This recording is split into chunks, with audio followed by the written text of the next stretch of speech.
Pixel 3a good for a daily driver? Well, Alfred. I hope Yes. so. Yes. Yes. Pixel 3a is approved. The only It's thing to do Alfred with the approved. Pixel 3a is buy 2 of them. Hello, everyone, and welcome to the Ubuntu Touch Q&A, the UBports Foundation's show discussing the development of Ubuntu Touch and our community's questions. This is episode 98, streamed live on April 10th, 2021. My name is Dalton, and joining me this week are people who don't get confused about what year it is: Florian, Hello. Alfred, Hello, everyone. and Marius. Hi. Hi. Hey, if you're listening to this and you think, hey, that sounds pretty good, I want to try that Ubuntu Touch stuff on my device, you can see if your device is supported at devices.ubuntu-touch.io. If your device isn't on the list, it's going to need a custom image made for it. And you can go to the porting documentation at docs.ubports.com/porting to learn more. Let's get right into it this week, you think? We're going to start out this week with the questions and feedback that we've gotten over the past couple of weeks. And these come from our forum over at forums.ubports.com. In the news section, we post a topic for you to ask your questions for us to answer live on the air. We start off this week with a question from Rick. Florian, do you have any comments on the Anbox on UT GoFundMe campaign from your perspective? Oh, yeah, sure. So for the people that still don't know it, there is a fundraiser ongoing on GoFundMe.com for funding Anbox development so that we can bring this forward into a more usable state, let's say, as it is now. And we all know that Anbox needs a lot of love still. That is actually a community-driven thing, so it was not initiated by the foundation or by the core team. I think I looked at today during the day. There is still some headroom, I would say. So they're aiming for 12k euros or so, and there is something about 2,000 something is now funded. So if you think that that's a good cause, well, why not drop a few euros there? The latest state is actually that they found a developer, and that person is currently sitting in Russia. And they are shipping a device, so that looks not so bad. From our perspective, I think it's a good thing for us because we would have one thing less on our plate, where we're constantly being asked, "What's the state? When you're gonna do it?" And we always say, "Well, we have a lot of other things that are coming before that." So if that becomes true, and that fundraiser is successful. And also, of course, later on, more money is being raised because that initial thing might be a boost. But I think from a personal perspective, it would need continuous funding over the next years even. Yeah, because we have a lot of Android versions that are there. We need to go forward with Anbox at least from time to time to a new Android version and so on. From our perspective, I think it's a very good thing. We don't know yet what will be the outcome. We made some, I don't know, 6 or 8 months ago, a rough roadmap, what needs to be done. And I think we will just put our knowledge and our opinions there if they like to discuss with us what to do first, what are the most urgent things, and so on and so on. It's a good relationship with those community members that have done this. Basically, thank you, Rudy, for the work. And for initiating all that. That's it basically. I mean, I think it's okay, and we like it. Steve too. Yep. Yeah, Steve too. You can find that at the GoFundMe link, which will be in the video description after we're done here. Yeah, and all over our Telegram channels also. It's being circulated from time to time, and people just put the link there again. So just click on it and see what it is all about. Rick had a second question. Florian took some valuable time to discuss again the lack of standards and other mess around voice over LTE in our Telegram group, and why it isn't an easy job for Ubuntu Touch to tackle it. Thanks for your insight. But what about the discussion at the Pine64 forum on characters with known voice over LTE compatibility for the PinePhone with post-market OS? T-Mobile, for example, was confirmed working by one person replying. maybe there's hope. Yeah, I would say there is hope. Yeah. If So it's, I know a bit more about hope. PinePhone. Sorry. Yes. The PinePhone's modem is nice because it'll, in theory, handle IMS and other important things for voice over LTE from the modem. So it's the modem handling that rather than Ubuntu Touch and Ophono and everything that we would normally be handling in. The problem is there hasn't been as much research on that from Ubuntu Touch or Ophono as there has been with Modem Manager on Postmarket OS and Mobian.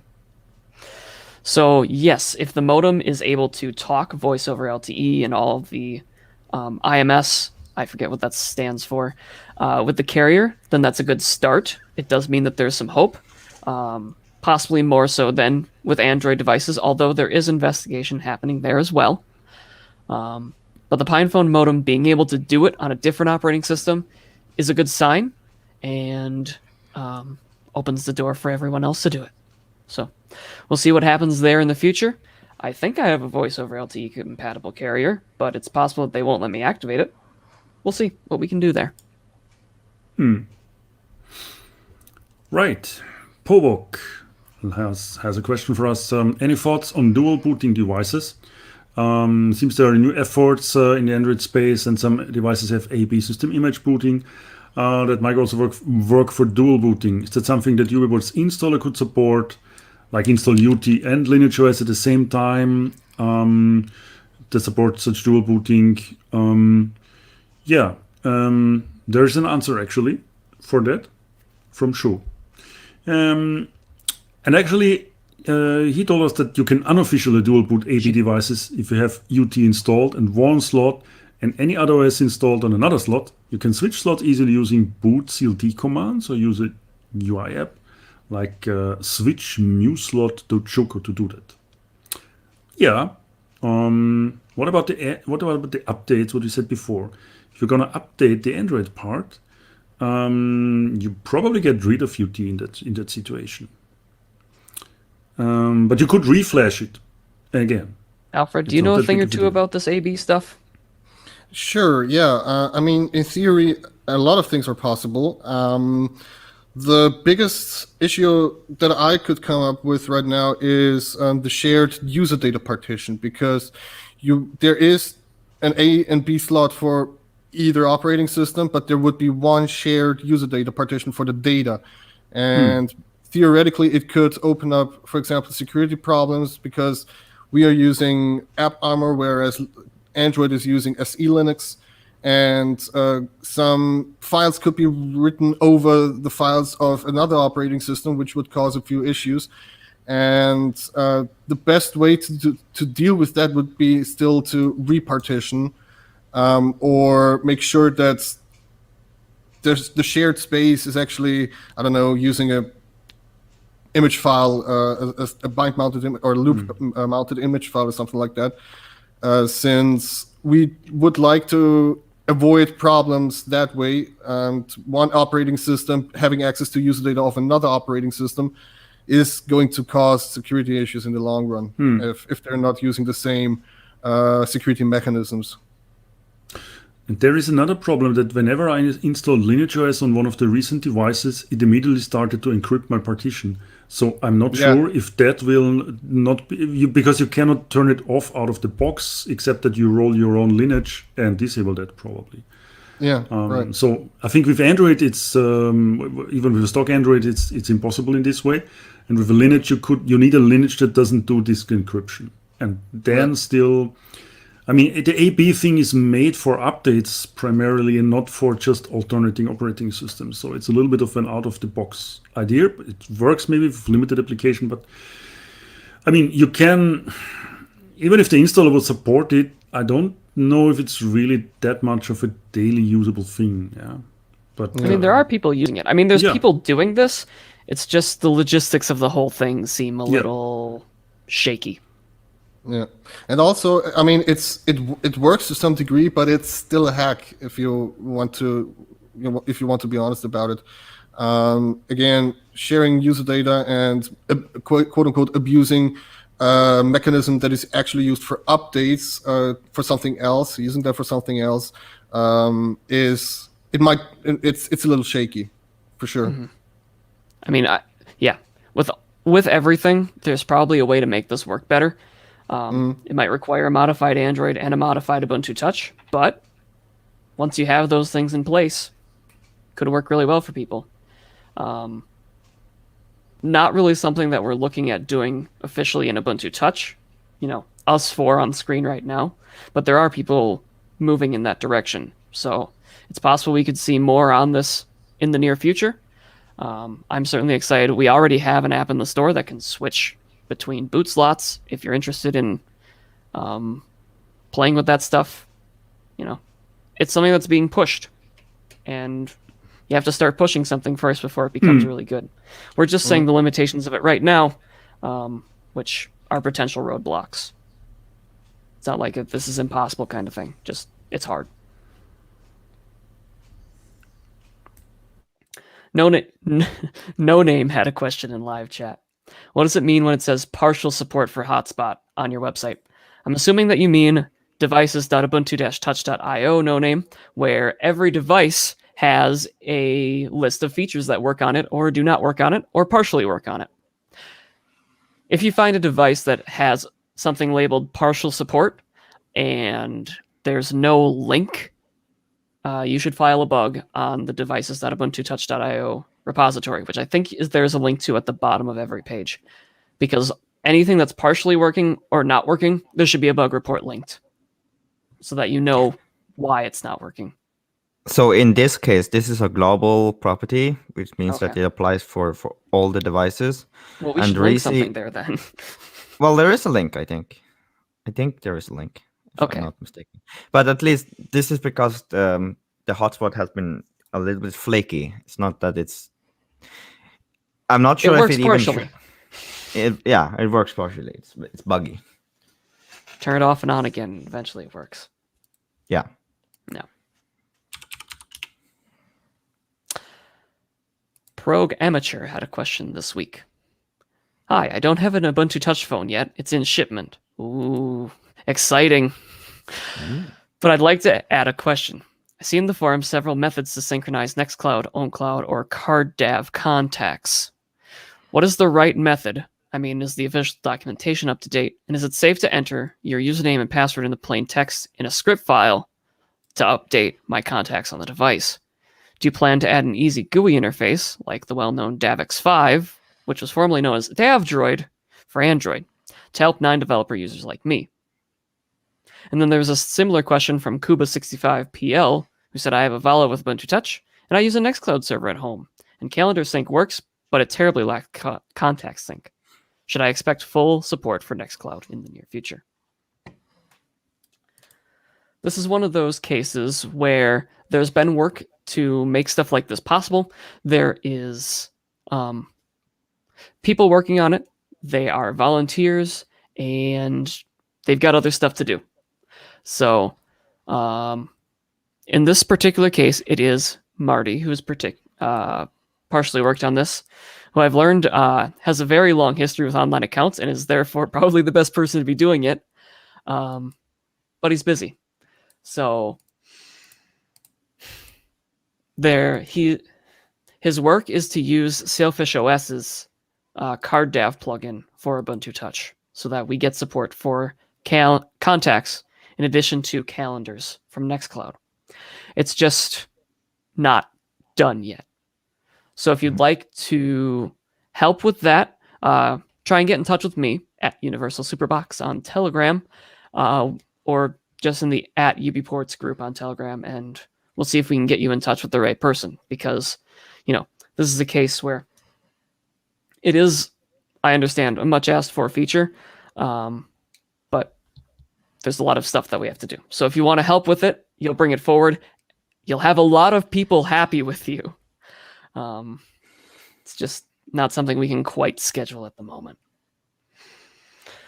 Alternatives in this case, which I know are just alternatives and not necessarily the complete solution, are to download your contacts as a VCF file and manually enter them back in Nextcloud. I know it's not a perfect solution, but it is there. Or to use any of the script files that people have made to sync your contacts with Sync Evolution. But whatever you choose, it's not perfect yet, but getting better all the time.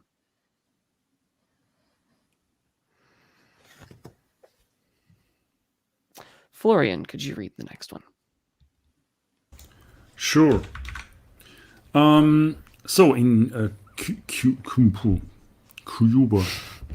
I got it. QA96. Cuba 65PL. Cuba. I think it's Cuba 65PL asked. In QA96, something was said about much of the intellectual property rights are still with Canonical and UBports sub-license it. Would it be theoretically possible that Canonical kills UT in the future by simply withdrawing the sub-license? What will happen when some future president of the USA impose sanctions on Europe, Germany, similar as it happened with Huawei? Well, yes. Okay. Let's take it apart in two questions, actually. Sure. So the sub-licensing story from Canonical. So what is actually being licensed is that we can use the name Ubuntu Touch, and we can also use the Circle of Friends, which is the logo of Ubuntu. And we can also sub-license this to, for example, hardware vendors that want to put this on a box. Because if you use any of the trademarks of Canonical, you have to ask for a license. It's not terribly complicated to get one. It might be that companies that do commercial business with Canonical have to pay something for that. But as we are a foundation that actually beneficial foundation that doesn't do any business for making a lot of income, we just got this also because of our good relationships with Canonical. So the license actually is about that. So there is no possibility to kill Ubuntu Touch by withdrawing the source code, for example, because the source code is open source. So there is nothing that can change here anymore. So that's all released. If Canonical decides that they would refuse us future use of that or future sub-licensing to other vendors and so on, we could come up with a new name. We don't want to do it because we always said that the name echoes back to what Canonical has done with Ubuntu first and then also with Ubuntu Touch in some way, that we can still ride this wave of the well-known name. But ultimately, if there is a decision made that they want to kill that name in the future, it's their decision. We have to respect it. On the other way, we already renamed Unity 8 to Lumiri because we want to actually put it forward into something that's actually leaving behind the limiting factors that were around Unity 8. And the positioning for us is more important, that we have a fresh start with that. So renaming is basically an option all the time. I just don't want to do it if it's not necessary. So don't be afraid. Just to add to that, now that we rename things to Lumiri, we can also put it into different distro, which also ultimately means it will be much easier to, if I don't think it will ever happen, but if it would happen that Canonical said no, like we don't want this anymore, we could easily just rename it, because then it will basically just be the OS that needs renaming while everything else is already renamed. Not using the Ubuntu name anymore in everywhere. We are actually removing the name Ubuntu from components, from source code, because it's basically going into, if it goes into Debian, if it goes into Manjaro or something else, it just complicates things. Those people, they don't want to take something there that explicitly was made just for Ubuntu and say, okay, I'm going to put this into my distro, give me something that's a little bit more neutral or open-minded. So we get it. So the indicators will move to Ayatana indicators. They are now called Ubuntu indicators, basically. Or whatever. I think we are on a good way with that. And the licensing still allows us that we can do something around Ubuntu Touch and that name. That's great. And I want to also take one of the last ones, which was the future president of USA put sanctions on Europe, Germany. I would say then, let the US do its thing. We Europe, we have our own OS, and they can do their own thing. We can't really do anything about that. So Okay, bye guys. Oh, Dalton, stay with us. but to be honest, I highly doubt that will ever happen. And if Yeah. we need to eat our sock, well, it'll be a lot worse than that on that one. Yeah, I think So- I think we have bigger problems than that. Yeah. So risk management is all about seeing what's likely, what's not likely. How can Yeah. we help these things in this, And both of these are unlikely. at least from our point of view at the moment. So The thanks for your risk, question. yeah. Just saying one sentence. The risk is higher that we have to struggle with non-VoLTE devices in the near future than being sanctioned by US. Yeah, so that's really True. the exposure of not having VoLTE is a bigger concern really for us. Okay, next one. So thanks for the question, Kuba. I can take the next one. Yep. Okay. Here's a question from Fake1. FAK one. Fake one. Fake one. Fake Oh. one. Fake one. Okay. Does Ubuntu Touch support Rust for app development? Yes. All right, next question. Just to get into more deep to that, actually Clickable has a template for Rust. So you can basically just do Clickable new or Clickable create, and then you follow the wizard and select Rust, and there you go. Alfred, you want to take the next one? Sure. WBPKM asks, would you consider promoting a small modern high-performance UT smartphone of a size equivalent to the BQ 4.5? This one will deprecate due to the gradual shutdown of 3G networks. What smartphone would you choose? Ha! There's Pixel one on 3a. display right now. Ha! Well, I know is- Pixel 3a is not that size. It's not I as don't think. small as the 4.5. No. No. I Pixel honestly 1. think. I honestly think you can't find a phone today that's that size. though. Yes. Yes. Oh wait a minute. Actually, maybe something like the Sony Xperia Compact. It doesn't have Ubuntu Touch for it, but someone could port it if they want such a small device. And this is comparable. Like where is Where is your E4.5? it's there? There it is. It's on the desk around here somewhere. I think this is the 4.5. This might be the 5. They're too similar. Oh no. Yeah, no, this is 4.5. So Cool. this one actually are Same similar size. Wow. size. Interesting. It's a There's little also the Sony Xperia X Compact, which has an Ubuntu Touch port, which shares a lot of its, porting structure and progress with the normal Sony Xperia X, and they're pretty similar in all the hardware that is shipped with the device. So in theory, if you want something really small, you can go with that. But from my personally, because I did the Sony Xperia X port, I would say the Sony Xperia X is one of the more smaller devices that I would suggest personally. I like the Xperia X. Have I said this before? I like the Xperia X. Daniel Kutka had the opposite question. What is the biggest phone that I can run Ubuntu Touch on? I think it's the Pixel 3a XL. Yeah. Nexus 6P. Oh, the Nexus 6P exists. Yeah. or the tablet. Yeah, phablet. That's not a phone. Well, you can call with it technically. Put it to your ear and let's see if that's comfortable. It's the Nexus 9 LT actually has LT. It has a modem, so you can call with it. But we don't have a Nexus 9. I do.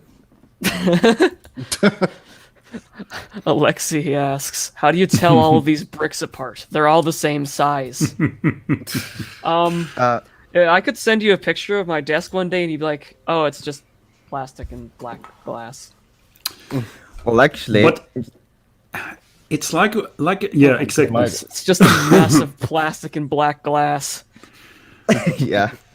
It's like a mother with 4 or 5 children, and they're all pretty much the same for outsiders. Or if you have twins, or I don't know.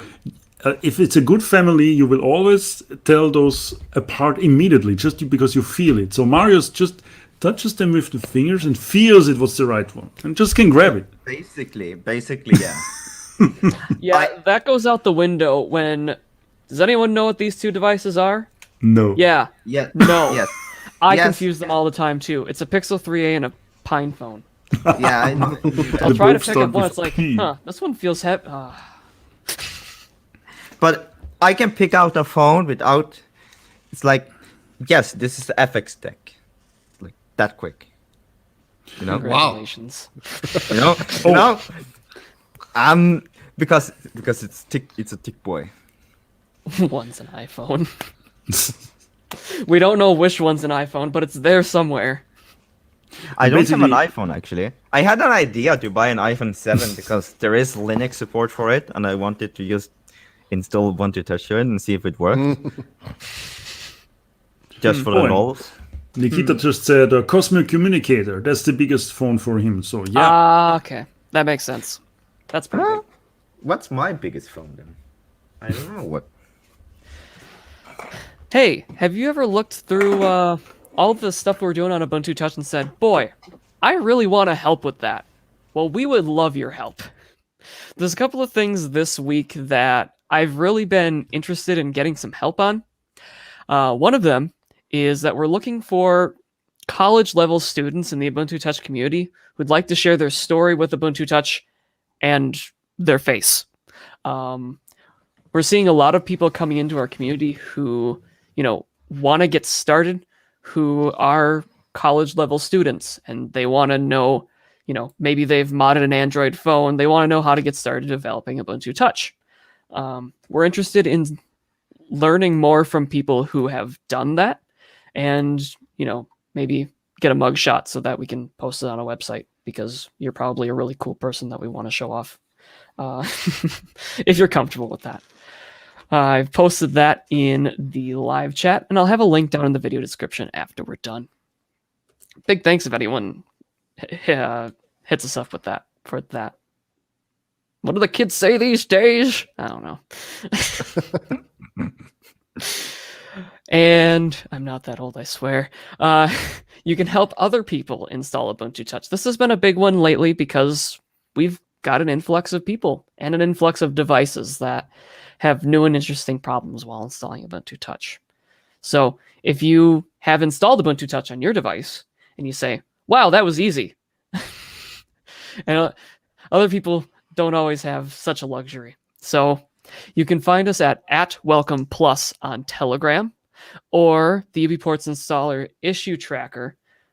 Have both been hotspots for people having trouble installing Ubuntu Touch.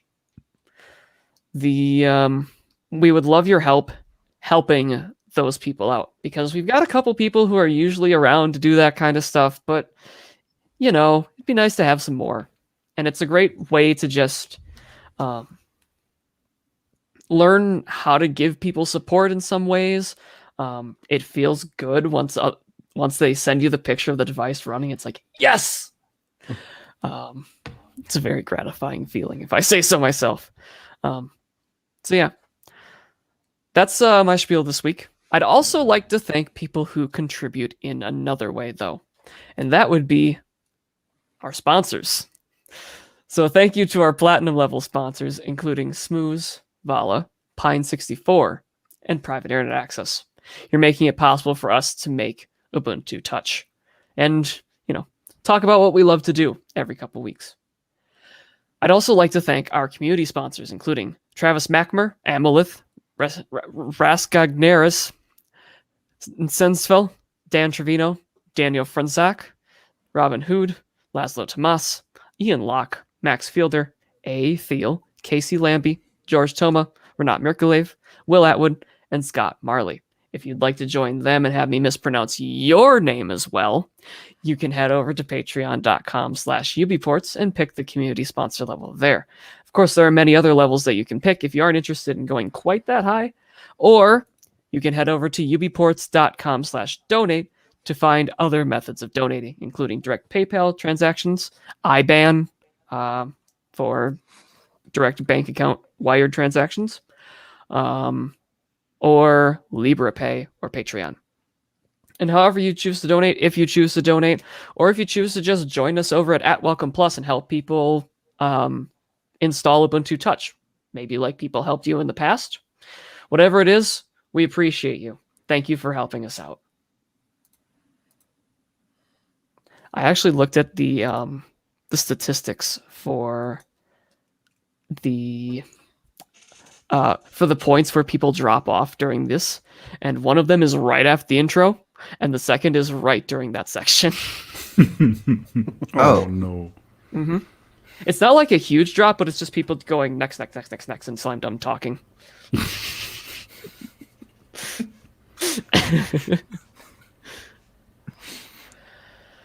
Yes, you can support us by cryptocurrency. I think only Bitcoin is supported at the moment, but yeah. UBports.com/donate. Let's talk about some news this week, because stuff has been happening, and it is important. And I am losing my mind trying to keep track of it, but it is a lot of fun. In fact, this is someone who just, yep, there's another PR. First off, this week in the news is some updates to the documentation. If you're a porter, listen up. We have new documentation. We have new documentation on backporting Bluetooth drivers. So if you've got a port of Ubuntu Touch, and maybe you're a user, maybe you're a developer, and you say, boy, this Bluetooth, it doesn't work at all. We now have documentation for how to bring the drivers from Linux kernel 4.2 back to older versions so that you can use Bluetooth on those older kernel versions in Ubuntu Touch. This is something that was just documented through hearsay and old tales before, and now it's officially on our documentation at docs.ubports.com. Thank you to Ari for helping us out with that. Ari is also writing a lot of documentation for porting Halium 9, and I'm just excited to see it all progressing. That's really amazing. If that falls into place, it will be so much easier. Probably also it will then be, we will see more native system image ports for those devices that were not so happy with the GSI image maybe and so on. So maybe people try to take the bigger effort for doing this. And yeah, I think it's really, really something we must say thank you, because we have so few time for real proper documentation. And it's always good when you find someone that sees this need. And it's not always the easiest thing to document what we are doing, because we also sometimes really don't have it not even prepared somewhere in a structure. It's just in somebody's head, and you have to find that one and just extract it from his brains. But yeah. Oh, other stuff in documentation. No one has officially announced this yet, but there are some redesigns going in to make a better Sphinx theme for our documentation, and it is beautiful, and I am so excited to see it. So watch out for that coming. Marius hasn't even seen it yet because I haven't showed him, but send me a link. I'll send you a link. But I like the default read the docs theme. You're wrong. This one looks a lot better. So that's documentation. Alfred, would you like to talk about your big project over the past few months? Of course. So there's a little update regarding NFC, and little update. It's now merged into Devil, so it's ready to, and in RC. So it's basically ready to be consumed by developers right now. And just as a little recap about the scope of the NFC enablement, it's catered towards using apps right now. So app developers can make use of it.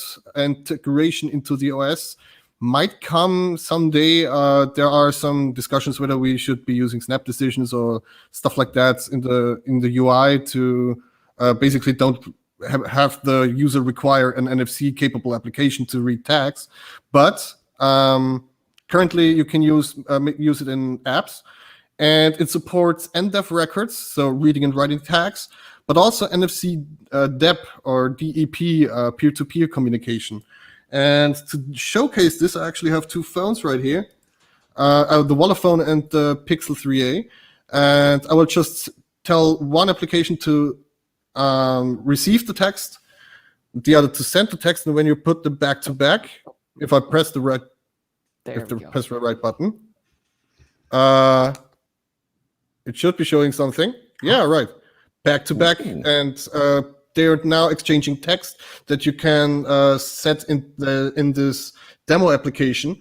It's just a demo application, but I would really like to see someone make use of it, like more than just going beyond the demo application, but really make sure that they can actually use the peer-to-peer communication, which gives you a reason to have a second Ubuntu Touch device. Isn't that nice?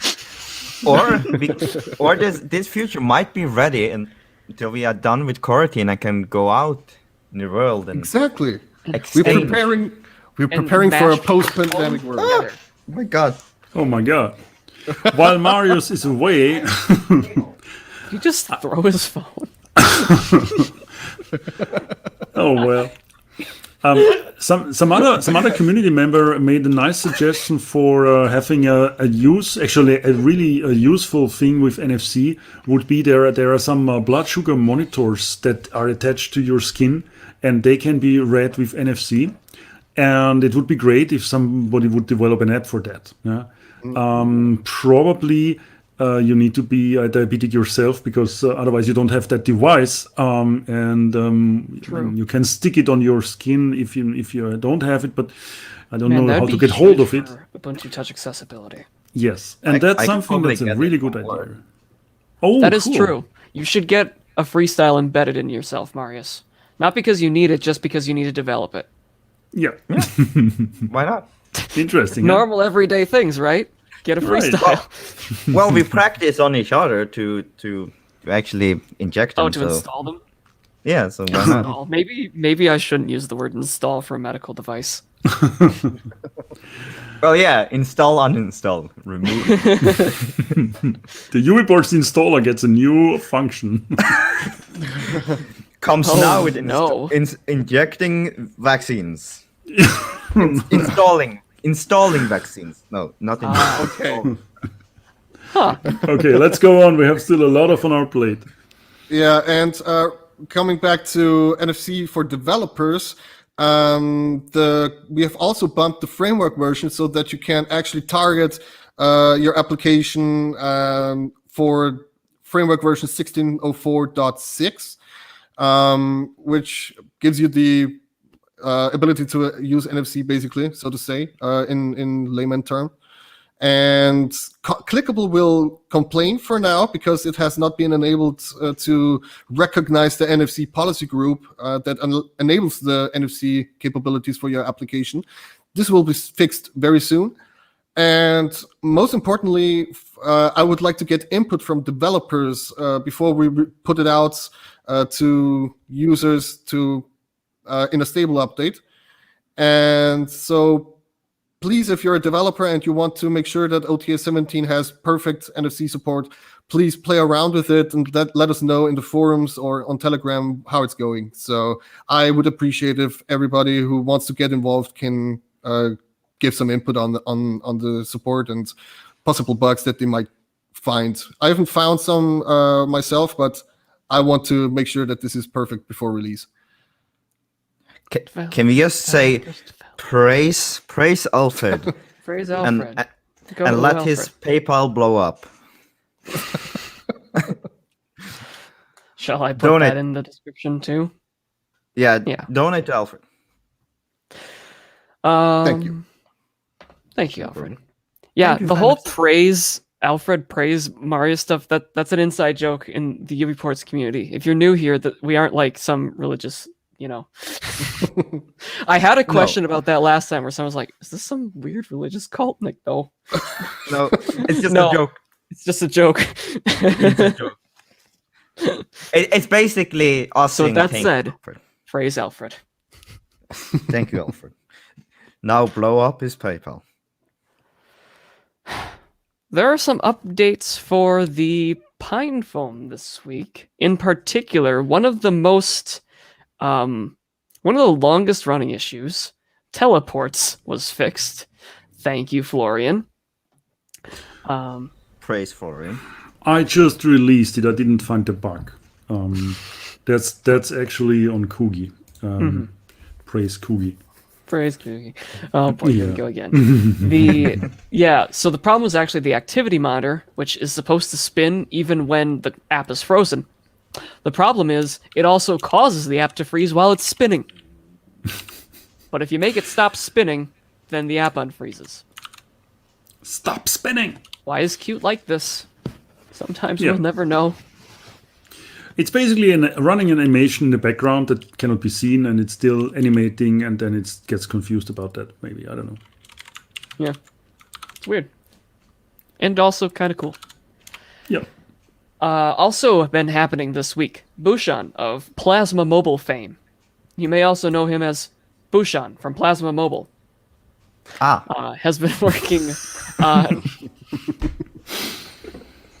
Has been working on making the modem stop resetting all the time. So, PinePhone has a very famous problem where you'll just be using it, or you'll put it to sleep and wake it back up, and oh no, your phone calls and text messages don't work anymore. This has been a problem since we released the PinePhone. Everyone has looked at this. Everyone has sank 40 hours or more into this. Bushan just spent another entire week, 2 weeks, possibly 3, working on this. And there is a light at the end of the tunnel this time. The work on the modem, it turns out a small note in the integration guide said, "Oh, just whack this code in the Linux kernel. It'll probably work." It did not, in fact, but that was the hint that we needed. So, we had Bushan. I shouldn't even say we, because he did it, and I sat here and tested it while he shouted at me because I was doing it wrong. Bushan made kernel patches that now make the modem correctly resume its option and QMI WAN USB. drivers. This is big, this is new, this is excellent.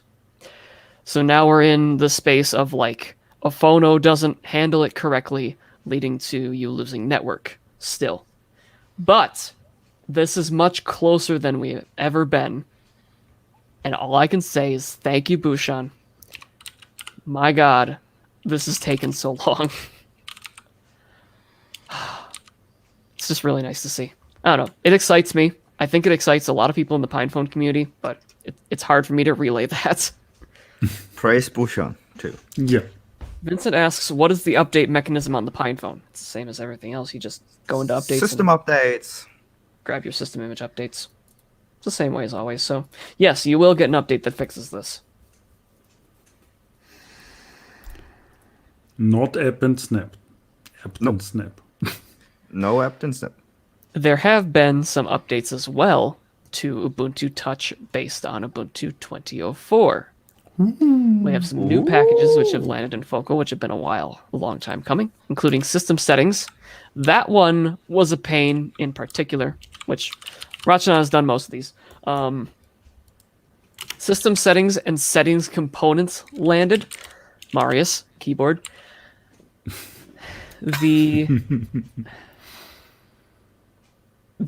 It's a big project because it links to everything inside of Ubuntu Touch. So Yeah, this sure. links into the indicators. This links into even the biometry service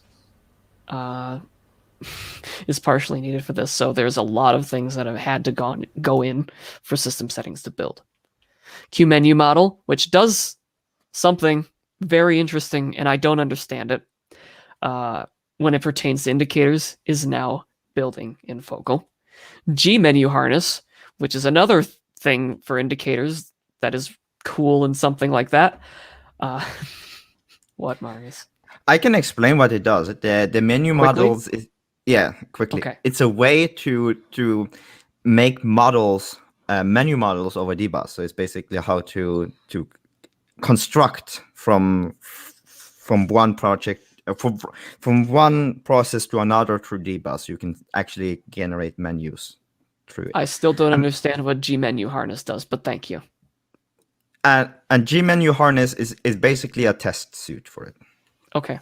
I meant that I don't understand what QMenu model does, but thank you. QMenu models. I heard you. I still don't understand. It constructs it in Qt. Okay, thank you. Lomiri Thumbnailer also got in this week, which makes pretty pictures of all your pretty pictures. It makes thumbnails. Thank you, Marius. You're welcome. There's still some work in progress on making Lomiri download manager work. Marius is working on that. It downloads stuff and uploads stuff. Don't forget the upload part. Yeah. Mm-hmm. And Rodney has been working on Lomiri push, which thank goodness, because I hate Go. Me too. Well, it's not. He doesn't like it either. It grows on me. Doesn't like Go either. Rodney doesn't like it either. Nobody in Ubuntu Touch likes Go. Well, actually, it grows on me a little bit. It goes on you. It's like wine. It ages and it gets better. Yeah. Maybe it's just this particular project that's hard to work on. Yeah, that's true. All right. Florian, yes. Would you like to round us out today with a little bit of porting corner? Yeah, I'm cornering the porting corner. Okay. So the one very nice PR was merged for the recovery, which is basically a new skin for the recovery. It's not fully new, but we have again back the nice UBports logo when you are in the idle screen of the recovery. And I'm actually gonna try to show this off. Let me just move my camera around a bit here. Okay. And you don't get seizures when I'm moving the camera. So let's see if I can somehow switch this on again. Oh no, it doesn't work. Oh well, it does. So you see this wonderful UBports recovery screen with Yumi again. Yes, it is lineage recovery. Yeah, it's the Lineage 16 recovery still, but we just reskinned it a little bit. And I forgot the name of our nice guy that did this. So while I'm showing this off, maybe somebody can look it up for giving kudos. I'm really not well prepared. I will. You can actually also see that the lineage recovery itself is much cleaner now because you just have the graphical symbols here on the top. And then you have one menu that says advanced. And when you go here, you have still some text entries, but it's not that overwhelming mess of text entries that we had before. It's very touch friendly. You can go back here and it really feels nice and slick. Yeah. It's by Lucas 42. Yeah, exactly. That's what I want to say. Luxus 42. Thank you very much for finishing that, what I really wanted to have all the time. There is also actually the updater screen. Lights. And we can try to get this done. I don't know if this will work now because that is still work in progress. That's, by the way, the 1+5. And the updater screen is again the one that we had already in the 5.1 ports with the gray background. And the Yumi with the blinking eyes. And it's very important, those blinking eyes are randomized. They're not blinking always in the same frequency. Yeah? So that was a really good invention of Marius to not have this actually blinking all the time. Now everyone knows a SIM on a static. Well, you don't know the phone number, so it doesn't matter that much, I would say. Well, actually, speaking about that, while you do the update, come on. It's quite fun history with how that came about. Basically, the blinking logo. We had a meeting in Norway, and Jan was staying in Norway for a little longer, so he was staying with me, and we basically just one night, just like, hey, let's make the recovery pretty cool, and then we came with ideas like, let's make the eyes blink, and we also had the idea of having rainbows and stuff, but that didn't get in. Or maybe it did. Yeah, the rainbows and the unicorns were then finally dropped for very good reasons. It was dropped for performance reasons. Yeah, for performance reasons. Yeah. You actually had it in? Maybe. Oh yeah. You see here? Yay! Can you see it blinking? Yeah, it blinks. Hooray. Oh, here blinks again. So it's a little bit not so sharp here, but you can see it's blinking and it's doing something. That's really cool. This is important to us. Well, we are on this. He muted himself. I Yes. don't know if that was on podcast. But while we are on this, It was. I also, at the same time as we had this rainbow effect, I also had a version where the robot was moving around and doing backflips and stuff. Okay, so on a serious note, it's just for me a very good UX feeling that we have a unique recovery. We could take any. I was so impressed by this that I started one branch to actually port this back to Halium 7.1 also. A little bit struggling with this still, because to be honest, Linux recovery is a big mess if you look into details. But I got it So is already everyone else's. Yeah. So is I know. AOSP. Yeah. Recovery is But a mess. it's actually already booting and I can enter ADB. I just don't have a screen yet because that thing wants to have Volt. The Volt daemon just kills everything here. It doesn't work like it should. Not Volti. Vold. Volt. So when that works, I expect the UI to come up and then we might be able to transfer these to Halium 7.1 as well. Because the Halium 7, the recovery there is really bare bones only. That's really for experts and I'm starting to have weak eyes. It's tiny font text I cannot read. And every time I press Vol up plus, I just got lost in a menu and yeah. Oh. So let's have this on 7.1. That's my goal for the next month. Let's see. Maybe Yumi Okay. could randomly wink just to make sure you're still watching. Yes. That sounds fun. Second item, just quickly, when we speak about Halium 7.1, actually the 1+1 here on my other side, the Halium 7.1 port is finally ready to be tested out by all the people that have a 1+1 and they don't need it as a daily driver. By finally ready, I mean you can switch. You can go actually to your system settings to the updater and switch the channel from Devil. Well, we can only see bright white. You can switch to Halium Devil. That's a separate channel here. We still. You will have the list of channels and you can just switch. You can switch to Halium Devil. You can try it out how 7.1 works on the 1+1. And you can also switch back. And that's the amazing thing. 1604, blah, blah, blah. Yeah. 7.1.1. Test keys. What? Test keys. One thing that I see, you forgot my patch to fix the screen thingy. It can be. I just, I mean, that's not finished yet. Yeah, exactly. That one is actually interesting. I also saw this already. So the bottom edge is not very responsive and the camera doesn't work at the moment, but that's just a minor thing, I hope. So what's the amazing news about this? After almost 1.5 years of working on how to get this done fluently, people can just move from 5.1 to 7.1 and back without needing the UBports installer. Yeah? So you can go to that Halium Devil channel. Be aware that we just need to merge 2 more PRs, and I'm begging Alfred to do this after the show. So try it with the Monday's Devil channel. You would go to the Devil channel in your 5.1 and then switch to Halium Devil. That's the way how you can go there. You go to This isn't update. going to work. You press Press the gear that. icon here and press the channels list, and then you can switch the channel. and then Yeah. Just go back 2 times, it will download the new image. It's amazing because it will work the same for the Fairphone 2 and for the Nexus 5 when they are ready. I'm happy. Wow. 3 devices less on my table, maybe soon. and No, just they'll had an still be update. there. Also, this also had a pretty recovery. This has Yeah. the OG recovery. True, and Right, that's that's the 7.1 recovery. No, that's the 7.1 recovery.